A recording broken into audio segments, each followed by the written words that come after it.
individuals who are experiencing thoughts of suicide want to be asked how they're doing, how they're feeling, and what they're thinking. Asking someone about suicide is not going to make them any more or less suicidal. Welcome to Balancing Life's Issues, the podcast. I'm your host, Kai, and today we are celebrating Mental Health Awareness Month, which runs May 1st through 31st. And it comes at a time when suicide rates continue to increase. Suicide and suicidal behavior are influenced by negative conditions in which people live, play, work, and learn. It's deeply personal, and it's not happening in a silo. It's happening right in front of us. The reasons can include racism and discrimination in our society, economic hardship, poverty, lack of educational opportunities, and barriers to physical and mental health care access, just to name a few. And there are disparities when it comes to your demographic. There is a heightened risk for veterans, those in rural areas, sexual and gender minorities, middle-aged adults, people of color, and tribal populations. Suicide and suicide attempts are serious public health challenges. So today we wanted to bring on a licensed clinical social worker, Tasha Fletcher, to talk to us about how we can reach out to a loved one and what to do if they are having thoughts of suicide. Hi, Tasha. Welcome to the podcast.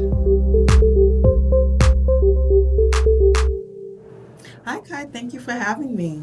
Of course, it's wonderful to have you. And, we're here in celebration of Mental Health Awareness Month, continuing to destigmatize the conversation around our mental health, work-life balance. And I know we were just chatting, you've been at BLI for about a year now, and you said you've done many trainings. And this one in particular, suicide identification and prevention, is close to my heart because my cousin died by suicide about 10 years ago. And it was just such a tragic, traumatic event that has affected my whole family, for the rest of our lives. And so I just kind of wanted to bring up the conversation because it's a really hard one to have. And I guess from your perspective, is suicide less or, more prevalent today than in years past? Yeah, I do want to say thank you for sharing about your cousin. I know that must be, something, very sensitive to share, but also really important, especially as we're, talking about the topic of suicide.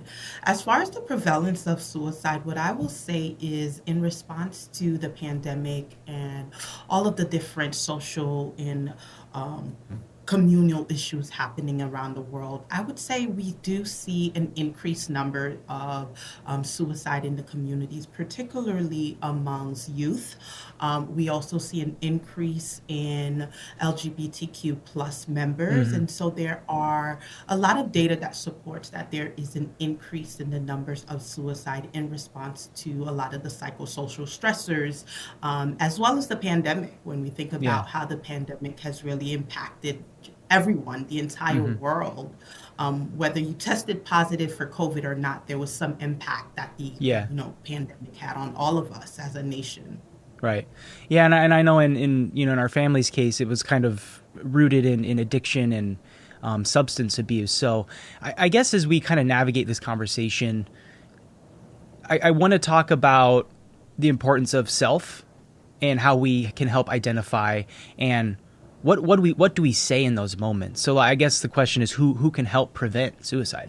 Yeah, I definitely think that we all play a part in that suicide prevention, right? So I don't think it's one particular individual or groups of people that plays a key role here. I think it's a collective effort. So definitely as individuals, we want to pay attention to changes in our own behaviors, whether it be our thoughts or just our patterns, right? So finding ourselves feeling less social, less connected.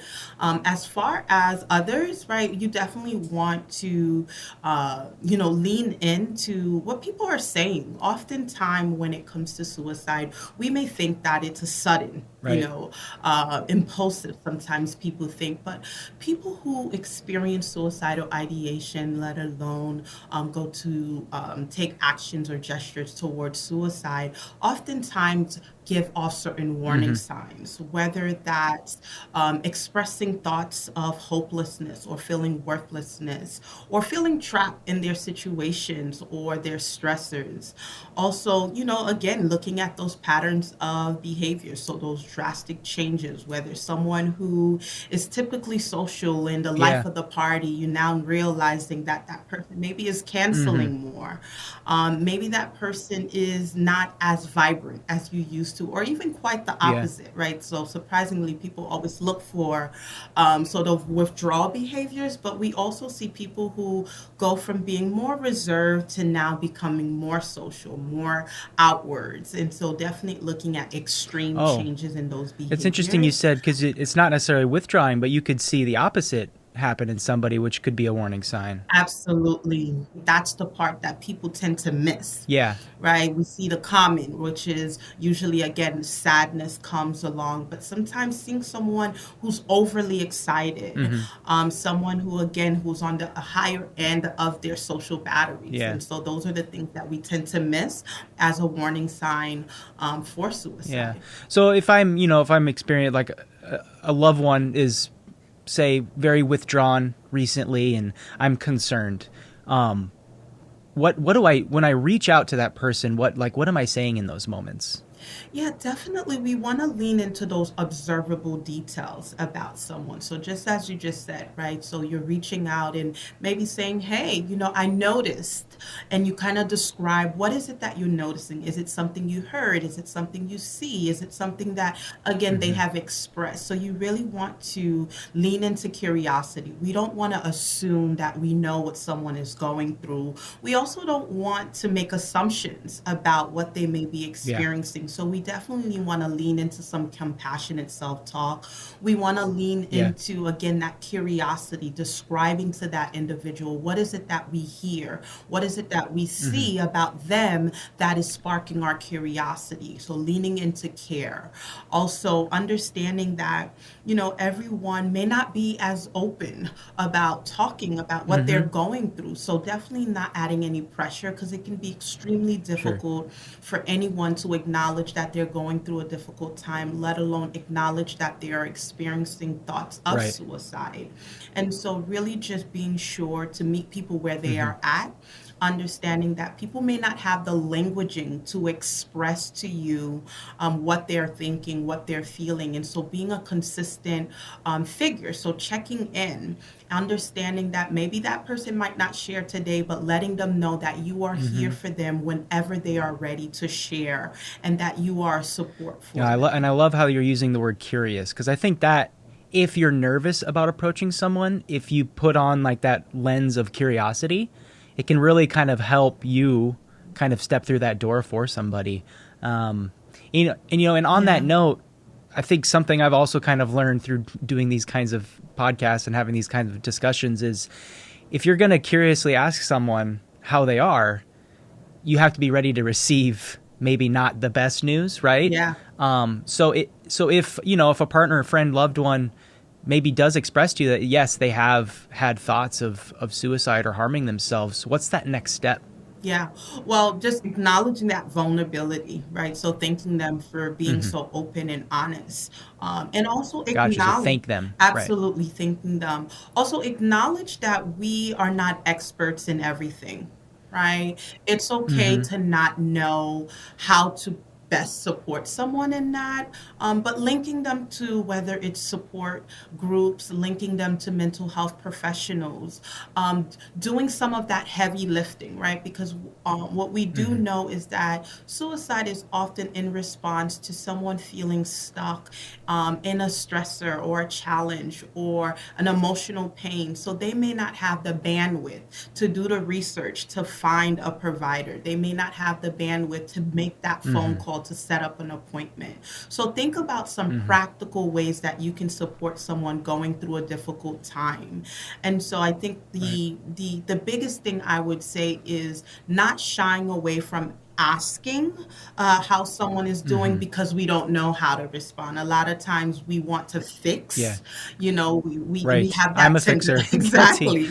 We Yeah. have that tendency to fix people and to be Hmm. problem solvers, and understand that this is not an issue that is going to be resolved in one sitting, right? So just understanding that yes, it's okay to not know, it's okay to feel uncomfortable, but leaning into Hmm. that discomfort, right? And kind of joining in Yeah. with that person. So like I said, whether it's doing some of that heavy lifting to connect them to professional resources like a mental health provider, or making that first appointment, or even accompanying them to that first appointment. And yeah, and I know recently, speaking of resources, who to reach out to. Recently, the suicide hotline was rolled out, 988. So can you talk to us a little bit, like what's the difference between 988 and 911, and what to expect when you make that phone call? Yeah, so I can talk about the difference from both a personal and a professional lens. So I'm gonna, infuse Oh, the great. two.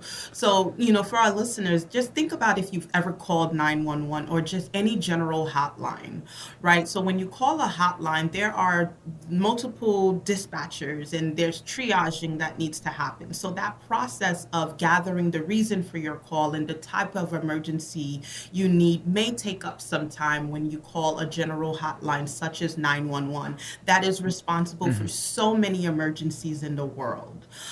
Whereas 988 is now a more targeted and specialized unit that has trained professionals that are, again, trained and ready to respond to mental health related emergencies.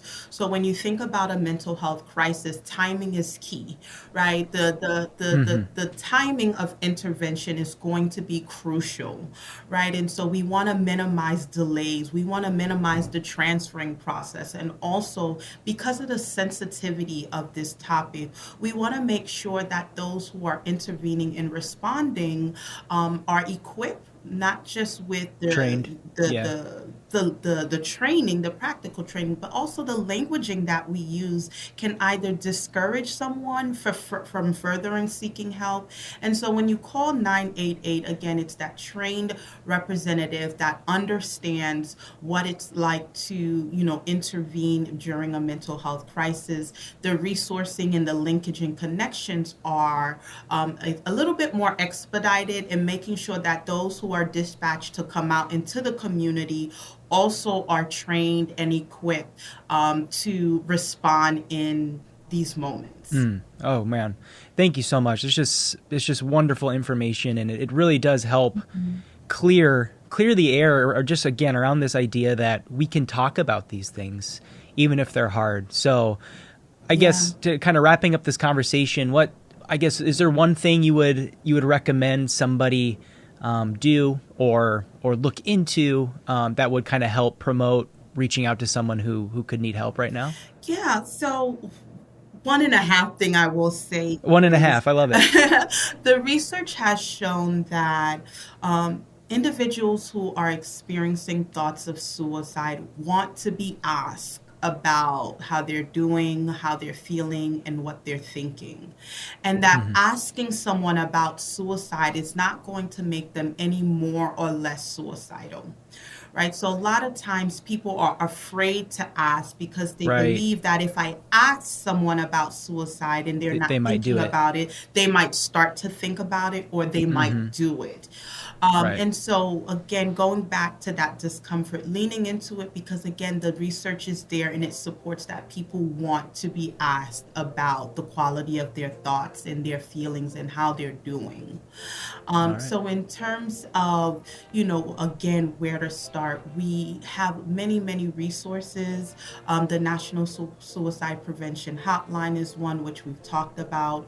Also for New York City residents, if you're out there listening, we also have the mental health hotline that you can reach out to, which is local for New York City residents. So my thing is just having that conversation, even if that conversation starts within your inner Hmm. community, right? Because we know that the stigma Right. goes It deep, does. Yeah. right? And it reaches so far. And so the idea is to start having these conversations so that those who are experiencing thoughts of suicide can realize that they're not alone and that there are resources, there are supports, there are people willing to help them, whether that's a peer support group or a trained mental health professional. All right. Well, thank you so much for your time and energy, Tasha. I really appreciate you coming on to share your thoughts and your wisdom. And I guess as we move forward into May, celebrate mental health, continue the discussion, and thanks again for your time. Absolutely, and thank you for having me. I love the conversation that we're having surrounding this topic. Until next time, everyone, take care.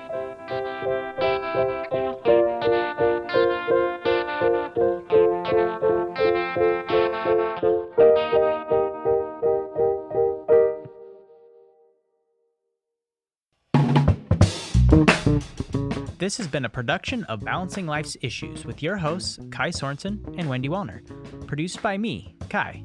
Rate, leave a review, and subscribe to the podcast wherever you listen so you can get brand new episodes as they drop. Got an idea for the show? Email me, kai@balancinglifesissues.com. Anything to add, Miles?